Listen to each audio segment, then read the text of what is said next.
Jordania ini tempat Ashabul Kahfi. Ashabul Kahfi. Nah, di sana ada gua Ashabul Kahfi. Para pemuda-pemuda yang beriman yang luar biasa, Allah torehkan sejarah mereka bisa hidup dengan mukjizat dari Allah 309 tahun. Nah, nanti kita kajian di sana. Tulang-tulangnya masih ada. Masya Allah. Maaf, anjingnya juga ada? Anjingnya juga di situ. Dikumpulkan di satu lubang. Iya, tadinya ada 7 kuburan, 7 makam. Namun pemerintah Jordan entah pada masa siapa itu meminta agar digali dan disatukan. Nah itu tulang belulangnya ada, nanti pakai kaca kelihatan tulang belulangnya. Mungkin teman-teman ada yang belum mengenal juga cerita singkat pemuda-pemuda Ashabul Kahfi itu kenapa bisa bisa 300 ratusan tahun di sana. Nah, fit'atun menghindari rezim yang zalim tadi ya. Fit'atun amanu bi rabbihim. Mereka adalah pemuda-pemuda yang beriman yang mereka hidup di bawah tekanan penjajahan Romawi. Saat itu Romawi banyak menjajah wilayah Syam. Bahkan sudah puluhan ribu warga Syam yang dibantai, disembelih, hidup oleh Raja Romawi ya. Saat itu di masa mereka yang hidup menjadi Raja Romawi adalah Hadrianus yang dianggap Tuhan menjelma menjadi manusia. Sosok Tuhan yang menjelma menjadi manusia itu Hadrianus. Maksudnya di antara Tuhan Romawi itu dikatakan Tuhan Raja Romawi, kaisarnya. Nah, kemudian mereka menolak 6 orang ini, mereka ada 3 sebelah kanan, 3 sebelah kiri. Mereka tidak saling kenal. Ya, pemimpinnya ada Maximianus, itu imam Ashabul Kahfi. Dia adalah putra senator Roma. Ya, yang diangkat menjadi mantu oleh Raja Diocletianus di tempat di Jordan dulu.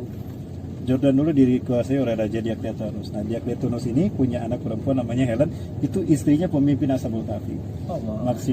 Maximianus. Nah, Maximianus inilah yang menuliskan kembali Injil Barnabas yang dia simpan di bawah rumahnya. Ada gua di perpustakaannya, pintu masuk ke gua. Itulah gua tempat dia melarikan diri bersama 6 yang lain. Nah, kemudian ada tabib kerajaan, Talmikha, itu dokter kerajaan. Kemudian ada petinggi panglimanya, ada Dionysius ya. Kemudian ada Julius dan sebagainya. Bukan Julius musuhnya Maximianus. Nah, 6 orang ini mereka menyembunyikan iman masing-masing karena orang yang beriman pada Allah dan Nabi Isa itu disembelih. Kalau nggak disalib, kalau nggak dijadikan makanan binatang-binatang buas, dibuang begitu saja. Nah, kemudian mereka ini adalah orang-orang yang dulu belajar Islam dari Plotinus Santos. Ini adalah yang mengajarkan Injil yang sesungguhnya. Dia pengikut Nabi SAW yang dia meninggal dibakar, disalib dan dibakar hidup-hidup. Luar biasa, dia menyampaikan keimanannya. Nah, itu yang menjadi membekas di hatinya para Ashabul Kahfi, sehingga yang setiap kali ini momen munculnya Ashabul Kahfi itu adalah ketika Hadrianus, kaisar Romawi, datang ke Philadelphia. Philadelphia itu kota Jordan sekarang. Ada bukit namanya Bukit Angelos. Disitulah terdapat gua Ashabul Kahfi. Nah, tidak jauh dari bukit itu ada kerajaan Diocletianus. Nah, Hadrianus datang ke Philadelphia ini. Ketika datang, itu disembah.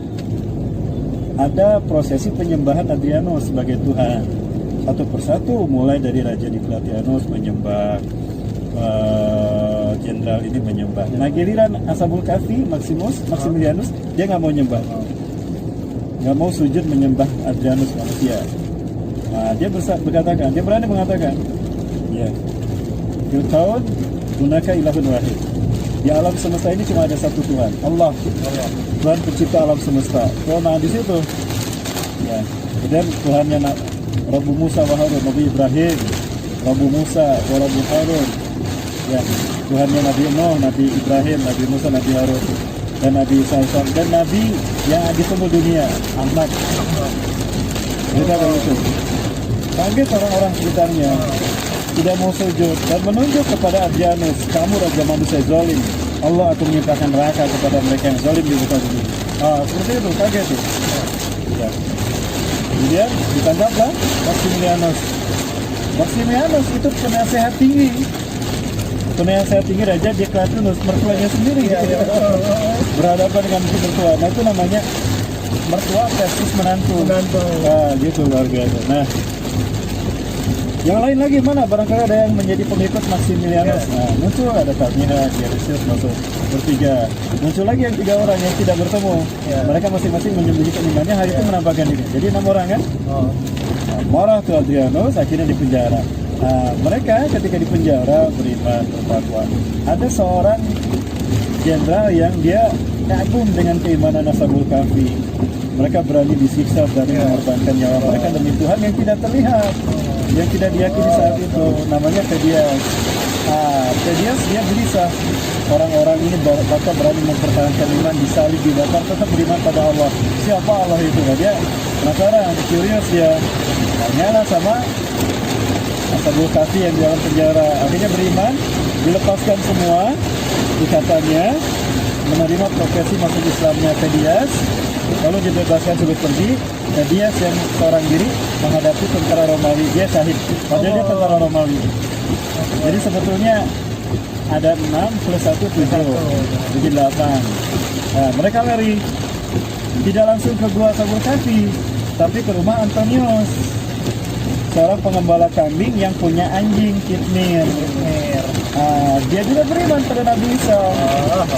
Karena di gua itu Maximianus orang sering curhat, berdoa kepada Allah. Dia sudah tahu Injil Barnabas, dia selalu berdoa pada Allah seperti Rasulullah di gua Hira. Nah, pemimpin Ashabul Kahfi Maximianus seperti itu dia. Nah, didengar sama Antonius pengembala kambing, loh, kok doa dia dengan doa saya sama, Tuhan dia dengan Tuhan saya sama, nabinya sama.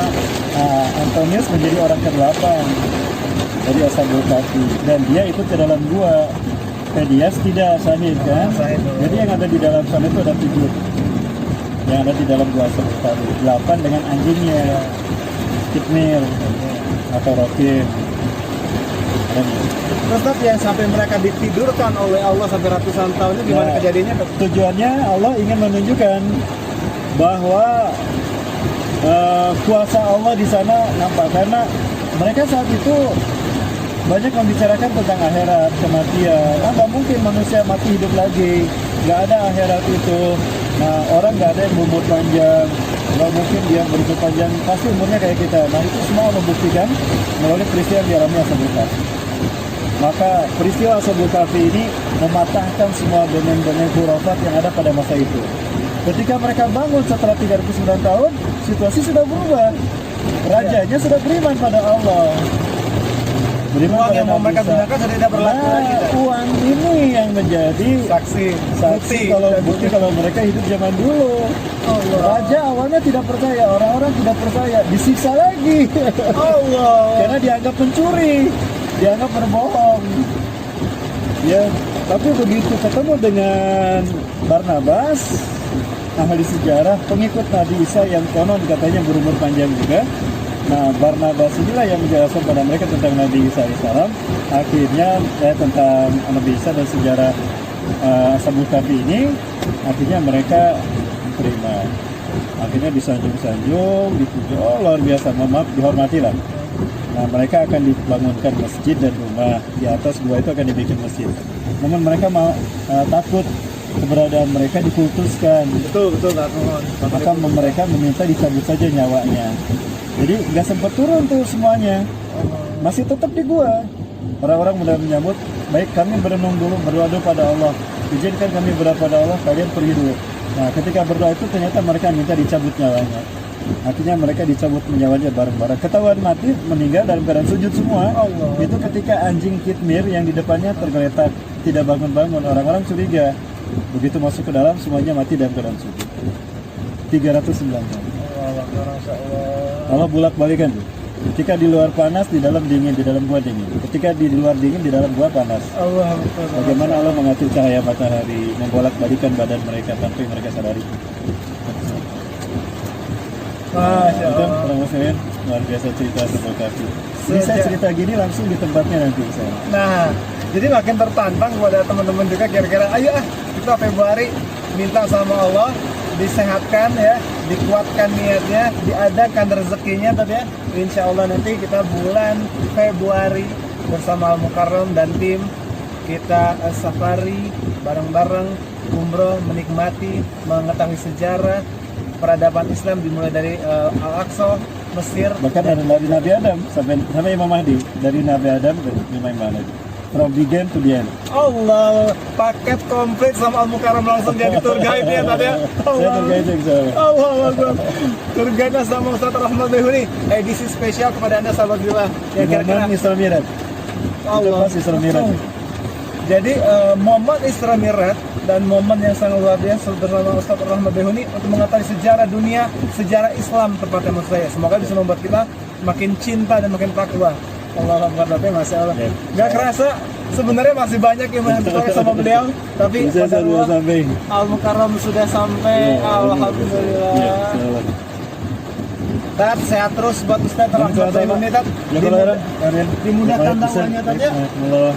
Sama teman-teman sehat semuanya. Amin. Semoga Allah memudahkan kita untuk bisa mengikuti jejak wisata ziarah jejak para nabi dan rasul. Allah. Sama saya insya Allah bersama saya RB Tour Travel dan juga Sahabat Tour and Travel Kasas terutama yang ada di Mesir. Insya Allah kita kaji para nabi dan kaji di sana. Ketemu sekarang, insya Allah kita ketemu lagi insya Allah di bulan Februari teman-teman ya. Alhamdulillah. Sehat terus, jaga kesehatannya dan terus ikhtiar sama-sama bulan Februari. Tat sehat terus lagi juga. Dan jaga kesehatannya Tat ya. Waalaikumsalam warahmatullahi wabarakatuh. Waalaikumsalam warahmatullahi wabarakatuh.